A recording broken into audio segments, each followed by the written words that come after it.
Asthma دمہ۔ طبی ماہرین کے مطابق استھما ایک خطرناک بیماری ہے۔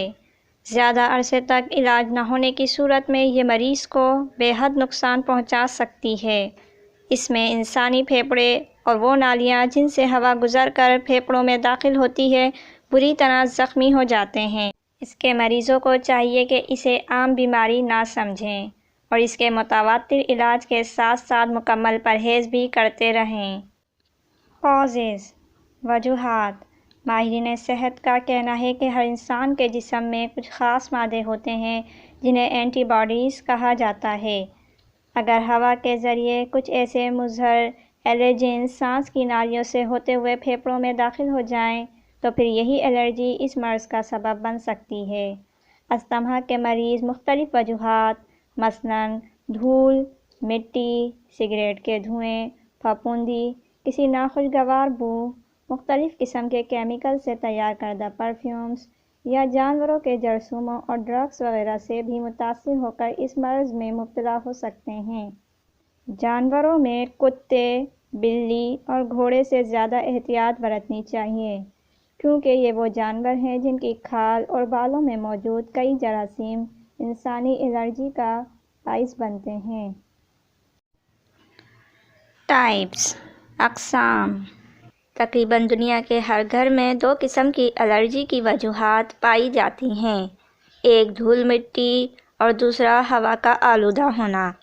مٹی میں پائے جانے والے جراثیم انسانی صحت اور سانس لینے کے عمل اور خاص طور پر استھما کے مریضوں کے لیے خطرناک ہوتے ہیں۔ ان جراثیموں کو مائکرو خوردبین کی مدد سے دیکھا جا سکتا ہے۔ گھر میں ان جراثیم کی پسندیدہ جگہ آپ کا بیڈ روم ہوتا ہے جہاں یہ آرام سے آپ کی جلد پر چڑھ کر آپ کو نقصان پہنچا سکتے ہیں۔ پھپھوندی کے اثرات سانس لینے کے عمل کے لیے زہر قاتل کی حیثیت رکھتے ہیں اور یہ جراثیم تقریباً ہر گھر کے کچن میں یا باتھ روم میں پایا جاتا ہے۔ پریکاشن احتیاطی تدابیر۔ ہر ہفتے باتھ روم کچن کی مکمل دھلائی کی جائے اور اس میں اینٹی بیکٹیریل کیمیکل کا استعمال کیا جائے۔ بستر کے فوم یا گدے گرم پانی سے دھوئے جاتے رہیں۔ کھڑکی اور دروازوں پر بھاری بھرکم پردوں کی بجائے ہلکے اور آسانی سے دھلنے والے پردے استعمال کیے جائیں۔ دیواروں اور قالینوں کی صفائی اور گھر کے تمام حصوں کی دھلائی کے وقت خاص طور پر ماسک استعمال کیا جائے۔ ریفریجریٹر اور فریج کو بھی ہر ہفتے اچھی طرح صاف کیا جائے۔ اس بات کا خیال رکھا جائے کہ گھر میں کوئی ایسی جگہ تو نہیں ہے جہاں پانی کھڑا ہو جاتا ہو۔ اگر آپ ایئر کنڈیشنر کا استعمال کرتے ہیں تو پھر اس بات کا خیال رکھا جائے کہ وہ مکمل فلٹر شدہ ہوا فراہم کر رہا ہے یا نہیں۔ دیگر یہ کہ ایئر کنڈیشنر کی صفائی بھی کی جاتی رہے۔ ہوم ریمیڈیز گھریلو نسخے۔ چھہارا۔ چھہارا سینے اور پھیپھڑوں کو قوت دیتا ہے، بلغم اور استھما میں مفید ہے۔ کھجور بھی استھما میں کھا سکتے ہیں۔ کافی۔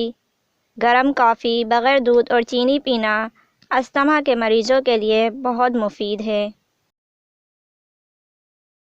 گاجر۔ گاجر اور گاجر کا رس استھما میں مفید ہے۔ گاجر، چقندر اور کھیرے کا رس پینے سے استھما میں فائدہ ہوتا ہے۔ انجیر۔ استھما میں جب بلغم کی شکایت ہو تو انجیر کھانا مفید ہے۔ اس سے بلغم نکل جاتا ہے اور مریض کو فوری آرام آ جاتا ہے۔ انگور۔ استھما میں انگور کھانا بھی بہت فائدہ مند ہے۔ اگر تھوک میں خون بھی آتا ہو تب بھی انگور کھانے سے فائدہ ہوتا ہے۔ میتھی۔ ایک گلاس پانی میں 4 چمچ میتھی ابال لیں۔ جب آدھا رہ جائے تو چھان کر نیم گرم ہی پی لیں۔ یہ بھی دمے کے مریضوں کے لیے بہت فائدہ مند ہے۔ لہسن۔ لہسن استھما کے مریضوں کے لیے مفید ہے۔ 1 کپ گرم پانی میں 10 قطرے لہسن کا رس اور 2 چمچ شہد ملا کر روزانہ صبح پینا استھما کے مریضوں کے لیے مفید ہے۔ لہسن کی ایک کلی بھون کر تھوڑا سا نمک لگا کر 2 مرتبہ کھانے سے سانس میں فائدہ ہوتا ہے۔ گڑ۔ سردیوں میں گڑ اور سیاہ تل کے لڈو کھانے سے استھما میں آرام آتا ہے۔ اگر استھما نہ بھی ہو تو ان کا استعمال قوت مدافعت بڑھانے کے لیے مفید ہے۔ ہلدی۔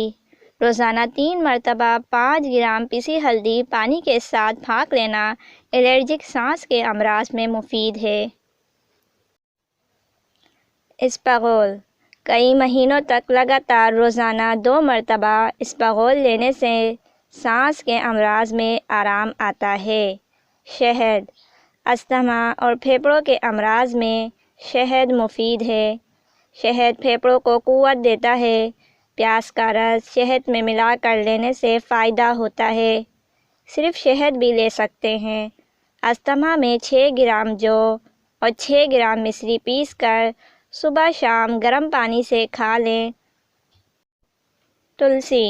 دمے میں تلسی کے پتوں کا رس، شہد، ادرک کا رس، پیاز کا رس ملا کر لینے سے فائدہ ہوتا ہے۔ بچوں کو سانس کی بیماری میں تلسی کے پتوں کا رس اور شہد ملا کر دینا مفید رہتا ہے۔